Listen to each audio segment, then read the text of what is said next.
네, 첫 번째 코너는 학교 신문 속의 오피니언 코너를 집중적으로 읽어보는 시간입니다.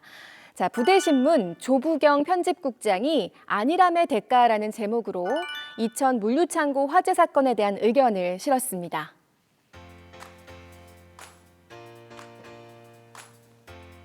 예고된 일이었다.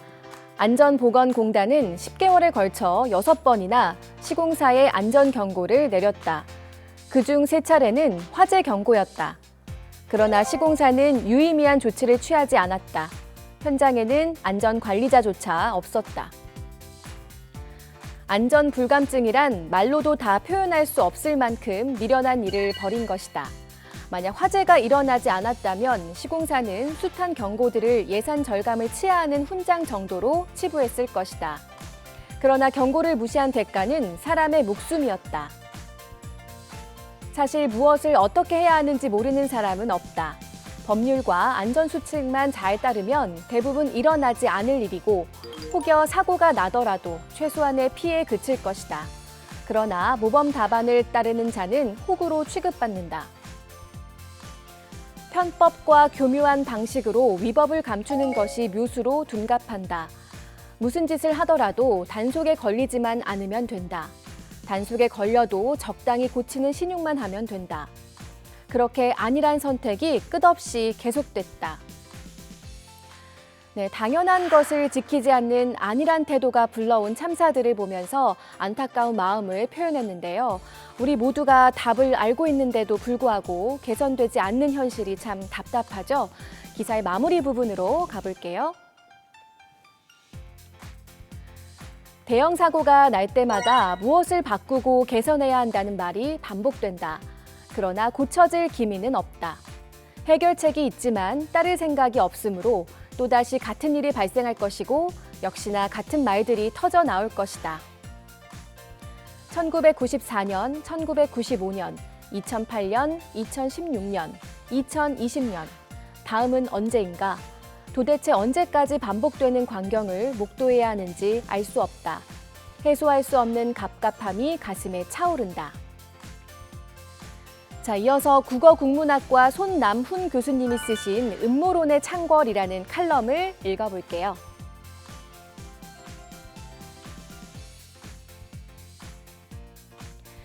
일반적으로 음모론은 어떤 사건이 발생했을 때 그에 대한 정보가 제대로 유통되지 않아 사건의 원인을 합리적으로 파악하지 못하게 됨으로써 발생한다고 알려져 있다. 즉, 음모론의 원인은 사건에 대한 정보 부족이라는 것이다. 그러하기에 사건에 대한 인과관계로 매끄럽게 설명될 수 있는 새로운 증거를 내어놓고 그 증거를 통해 원인을 추론하여 공식적인 언어와는 다른 언어를 제시할 수 있는 것이다. 음모론을 이루는 기본 심성 구조는 확신이다. 그리고 그 확신을 뒷받침하는 것은 이성의 바탕을 둔 합리적 사고다. 이 세상에 우연이란 없으며 겉으로 드러나지 않은 권력의 의도가 어떤 현상을 낳게 할 것이라는 태도가 음모론자에게는 깔려 있다. 음모론은 매끄러운 인과결정론으로 구성된다. 다만 음모론자들은 그 현상의 원인에 보이지 않는 힘의 의도가 있다고 비약을 한다. 그 점이 합리적 의심자와 음모론자의 차이다. 정보의 홍수 속에서 진짜 정보와 합리적 추론, 그리고 부풀려진 음모를 어떻게 구별해내야 할지를 우리는 고민하게 되는데요. 어떤 메커니즘으로 음모론이 발생하는지를 설명해주는 글입니다. 조금 더 읽어보도록 하죠. 음모론자는 신의 주사위를 믿지 않는다. 다만 결과에 대한 합리적 원인과 더 깊은 의도를 찾아 그것을 확신한다. 그런 의미에서 음모론은 현상에 숨은 모든 의미를 해석해내려는 종교적 열정과 닮아 있다. 때로 열정적인 음모론은 권력의 치부를 밝히는 불온성을 내포할 수 있다. 그러나 최근 언론에서 사실인 것 마냥 떠들어댄 음모론들은 오히려 공포를 조장하고 불필요한 사회적 논쟁을 야기할 뿐 내면이 전혀 없는 말잔치에 불과했다. 음모론의 창궐은 공론장의 부재를 증명하며 한국 사회에서 공론장 역할을 자임했던 언론의 몰락이 야기한 우리 시대의 첫 번째 표정을 증거하는 것이 아닌가 싶다.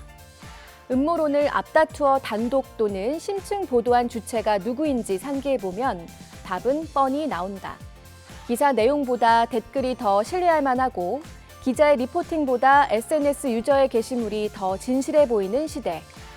클릭수와 좋아요 수, 구독자 수로 메시지의 가치 판별이 가능하다고 믿는 시대에 우리는 살고 있다. 무책임한 음모론의 유통은 사실뿐 아니라 상상적 해결책마저 종말을 고하게 되었음을 증명해버리는 일이 아닐까? 시뮬라르크의 뇌파, 너머를 상상하는 지난한 과제가 우리 눈앞에 펼쳐져 있다. 자, 이어서 대학 주보의 사설 읽어볼게요. 자, 제목은 뉴 노멀 요구되는 대학 사회입니다. 젊은 층의 확진자가 많이 나왔던 클럽발 감염 현상을 바라보는 글입니다.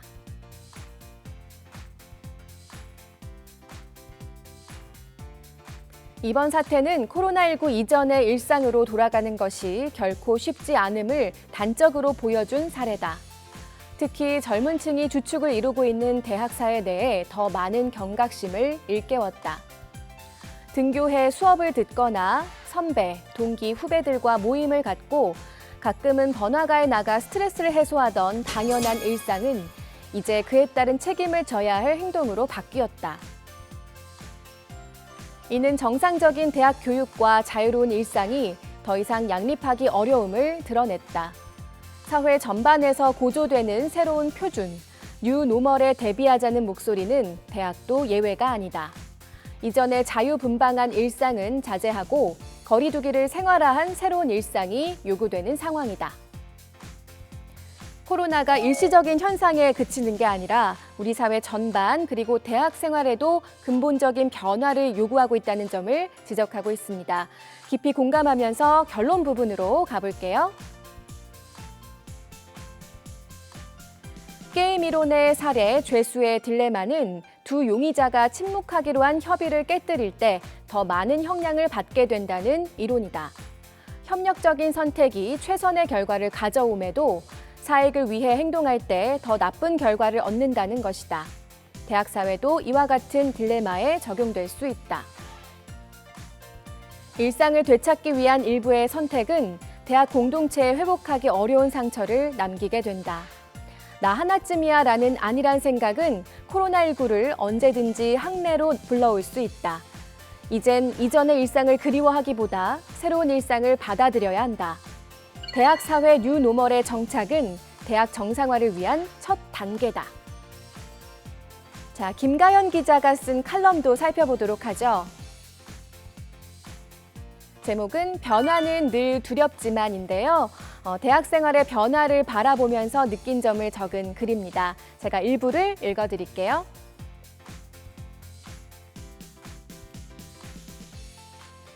몇 년 전부터 21세기를 이야기할 때 4차 산업혁명이란 말이 빠지지 않는다.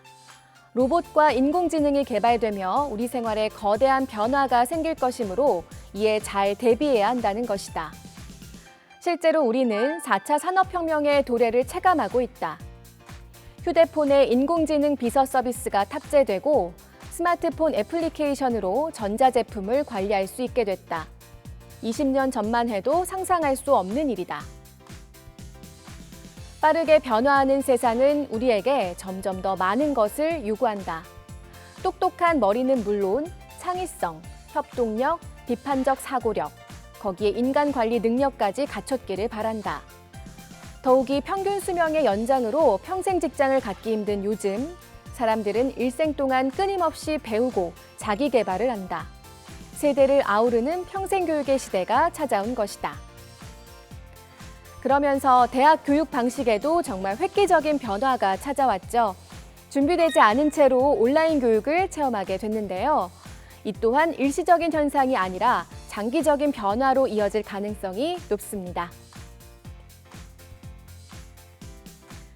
이제 온라인 강의는 단순히 인터넷을 이용한 강의를 의미하지 않는다.